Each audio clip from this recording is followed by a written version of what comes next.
Hai guys, kembali lagi bersama komputerku dengan Ricky Karnovi di sini. Oke, tanpa basa-basi lagi, gue mau bahas strategi marketing untuk teman-teman yang ingin belajar ataupun ingin memulai minyak jelantah. Nah, di pada kali ini ada informasi bagus ya buat teman-teman. Terutama gue akan ngasih kepada siapa nih teman-teman yang ingin menjual minyak jelantahnya. Gue ngasih clue dari satu orang dan satu perusahaan yang sudah ternama untuk teman-teman yang di daerah ujung Sumatera. Gue mau ngasih tahu kalau ada satu teman gue yang siap mengambil ataupun siap menerima minyak jelantahnya. Nah, namanya itu Teku Muhammad Alfis dan ini nomor handphonenya. Teman-teman bisa langsung kontak nomor handphonenya. Yang teman-teman tuh daerah Sumatera Utara, dari mulai Aceh, Medan, Langkat ataupun dimanapun, teman-teman bisa menghubungi dia untuk daerah Sumatera Utara karena dia sudah terjamin, dan ini rekomendasi dari gue ya, terutama di Aceh sih, karena dia lebih banyak di Aceh dan di Medan gitu. Siapa tahu ntar di sana teman-teman bisa ajak kerjasamanya. Nah, buat teman-teman yang ingin belajar dan ingin memulai bisnis jelantah, pertama, strategi apa sih yang harus kita mulai? Nah, gue mau kasih tahu nih ke teman-teman, bro, untuk kita memulai bisnis itu nggak bisa sendiri. Nih gue sampaikan ya. Untuk bisnis ini, saran gue lebih baiknya kalian membentuk tim ataupun kalian ingin membentuk sebuah pengepul. Nah, saran gue buat teman-teman yang ingin memulai jelantah, saran gue tuh membuat tim. Ya minimal 2-3 orang. Tapi tetap satu leadernya, satu pemimpinnya. Dengan catatan lu sudah mengerti semua tentang jelantah. Nah, kenapa gue bilang harus 3? Ya karena gini, contoh bro, gini. 3 tim ini, pertama, gue sarankan kalian untuk menjelajahi pasar, pemetaan pasar. Jadi teman-teman tuh harus memetakan di mana saja. Untuk daerah A, ini si B yang ambil, daerah C, ini si A yang ambil. Contohnya gitu.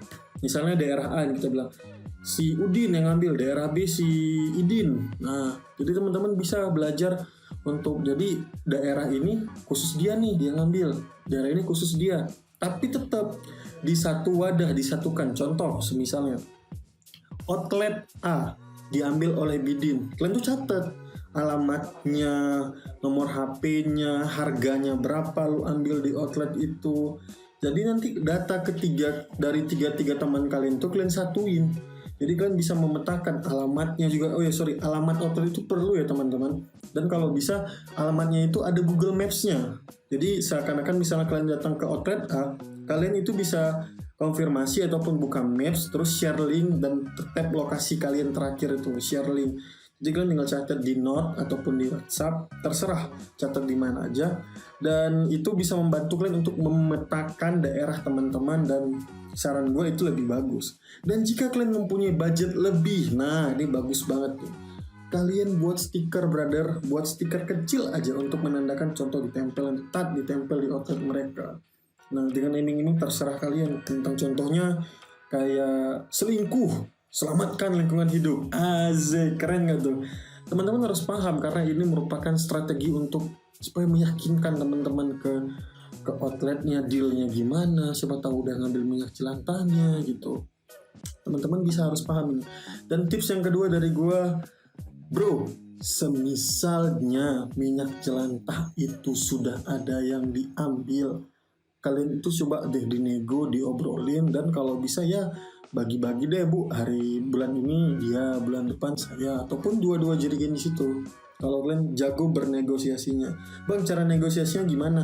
Nah, disinilah bentuknya teman saya tadi yang Teku Muhammad Alfis itu berfungsi. Jadi kalian bisa menekankan ke si pemilik outlet bahwasanya kami ini sudah resmi, bu, kami ini sudah terdaftar, dan kami ini sudah legal, bukan tidak legal. Bu, tunjukin nih video yang kemarin tuh, yang 86 penggerbekan minyak jelantah. Tunjukin, bu, ini loh, bu, takutnya nanti kalau ibu menjual minyak jelantah ibu sembarangan diciduk oleh polisi. Karena polisi itu kan mencari dari hulu ke hilir. Nah, nanti takutnya ibu juga ditutup outletnya 20 hari, nggak bisa bekerja, nggak bisa berjualan, karena ibu menyalahgunakan minyak jelantah. Jadi kalian tuh terus memberikan penjelasan. Jadi seakan-akan oh iya bener nih, yakin nih si ibu. Jadi teman-teman nggak usah ngomong basa-basi seperti apa minyaknya. Oh ini bu gini-gini, nggak usah. Langsung aja to the point gitu. Ditambah lagi kalau kalian masih muda-muda, wah keren tuh. Nah, gue mau spill sedikit nih, ada beberapa minyak yang udah gue catat ya di sini, mungkin teman-teman nggak kelihatan. Nah, pertama, minyak yang benar-benar ada di outlet itu yang pertama, minyak beku, minyak cair, dan minyak kelapa. Nah, ini tiga ini sebenarnya minyak kelapa ini sedikit bermasalah ya teman-teman. Nah, gue fokus dulu ke minyak cair. Minyak cair itu ya semakin hitam minyaknya semakin bagus. Dan ada beberapa perusahaan mungkin yang FFA-nya, sorry nih, nanti kita bahas FFA nih, gue kasih spill sedikit ya, apa itu FFA dan spesifikasi minyak jelantahnya. Buat teman-teman yang tahu sebenarnya minyak jelantah itu semakin rendah zat asamnya ya semakin bagus, sepertinya harganya makin tinggi, seperti itu. Itu biasa ada di minyak cair. Nah, yang kedua yaitu minyak beku. Bang, gue gak tahu tuh minyak beku kayak gimana.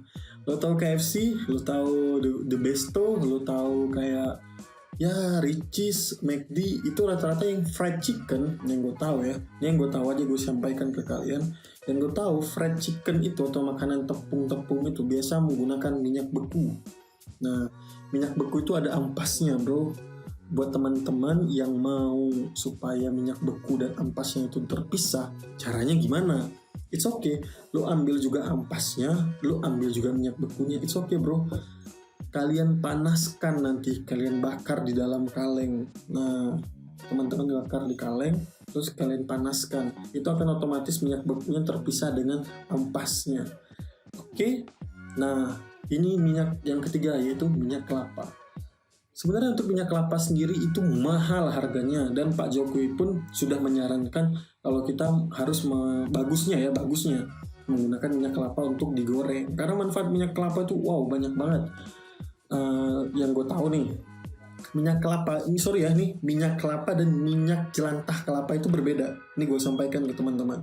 Minyak kelapa itu minyaknya bagus, putih, bening, bro. Masuk nggak itu? Masuk cuy. Tapi ingat, bukan minyak jelantah kelapa. Contoh misalnya, di suatu daerah dia menggunakan minyak kelapa untuk menggoreng tahu. Ada nih sisanya minyak jelantah kelapa. Tapi ini minyak kelapa, minyak jelantah tapi minyak kelapa, bukan minyak sawit. Itu nggak masuk bro. Kenapa nggak masuk? Kadar airnya tinggi. Entah nggak tahu kenapa bisa kadar air tinggi. Ketika gue udah uji lab, kadar airnya tinggi dan itu nggak masuk. Oke, buat teman-teman itu dulu 3 tips minyak yang harus yang bisa diterima, dan ada beberapa tips tadi strategi marketingnya. Dan teman-teman yang untuk daerah Sumatera Utara boleh tuh hubungi Teguh Muhammad Alfiz untuk menjual minyaknya ataupun mengirim minyaknya ke dia. Jangan lupa untuk like, komen, dan subscribe, karena video ketiga gue akan spill lagi di daerah Jabodetabek, Sumatera Barat, dan khususnya di daerah Kalimantan, daerah Sulawesi, dan Papua.